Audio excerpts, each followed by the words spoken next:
Georges Canetti a consacré sa vie à l'étude de la tuberculose. Il fut notamment l'un des pionniers des traitements consistant à associer plusieurs antibiotiques, les bithérapies puis les trithérapies. Et puis il a découvert une mycobactérie rare qui porte aujourd'hui son nom, Mycobacterium canetti. Alors, le prix Georges-Jacques Elias Canetti cette année récompense les recherches menées par Brigitte Gicquel, qui est ici. Je vais laisser le micro à la comédienne Rachel Arditi, qui va lire une lettre inédite. Alors, c'est pas du tout une lettre qui faisait partie des 138 lettres que nous avons retrouvées l'année 2000, c'est encore une autre lettre. Donc, une lettre inédite que Elias Canetti a envoyée à son éditeur quelques mois après la mort de Georges en 1971 et 10 ans avant qu'il reçoive le prix Nobel de littérature. Bonsoir. Le 5 octobre 1971. Cher Monsieur Gopfert, j'éprouve un besoin irrépressible de vous écrire. Il m'est arrivé un mal sans nom et j'aimerais vous en parler. Mon frère Georges, que j'ai élevé comme un fils et dont j'étais fière comme d'un fils bienvenu, est mort il y a 6 semaines.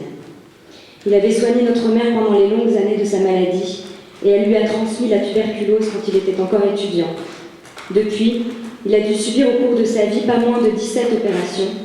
Toutes, sauf une exception, concernaient ses poumons. Il a néanmoins accompli une œuvre considérable. Il a publié 4 livres sur la tuberculose, considérés comme des références, et 136 articles spécialisés. Dans son cas, il n'est pas ridicule de faire mention de ces chiffres. Récemment, il a étudié l'effet des antibiotiques nouveaux sur des bacilles particulièrement résistants, tout en sachant qu'il n'y avait rien de plus dangereux pour lui. Lors de ses travaux, il s'est contaminé à nouveau, et en absence de médicaments contre ces bacilles, il en est mort. Malgré son état de santé très grave, il s'est rendu au mois de juillet 1971 à Moscou, au Congrès international sur la tuberculose, où, très affaibli et contraint à parler assis, il a fait son dernier exposé.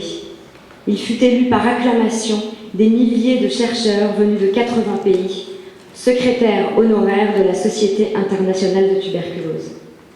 Les Français envisageaient la création d'un prix à son nom. Il n'y a guère de pays dans le monde dans lequel il ne se soit pas rendu dans le cadre de ses recherches pour lutter contre la tuberculose. Ces descriptions magistrales de villes et paysages exotiques que je relis, toutes sont pour moi une source quotidienne de consolation. Il connaissait mes livres aussi bien que moi-même. Sa préférence allait aux réflexions. C'est lui qui s'obstinait à me convaincre d'en publier quelques extraits. Il partageait mon amour pour les moralistes et Lichtenberg. Malgré moi, il a gardé son admiration pour Nietzsche. À mes objections contre celui-ci, il répondait avec un sourire indulgent. Il a été l'être masculin le plus important de ma vie. 60 ans durant, je l'ai connu comme aucun autre être humain. Elias Canetti.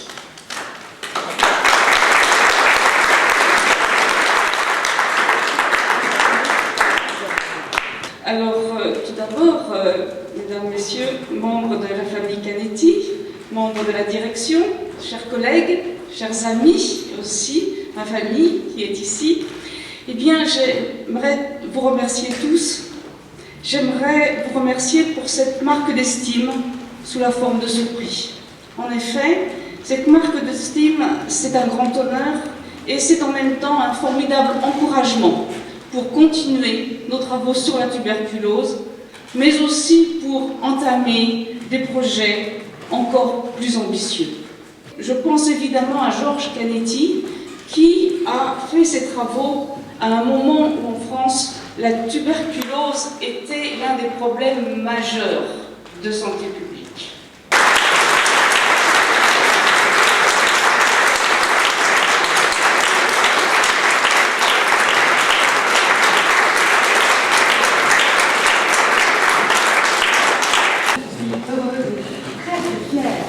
De vous remettre le prix Georges-Jacques Elias Canetti 2008.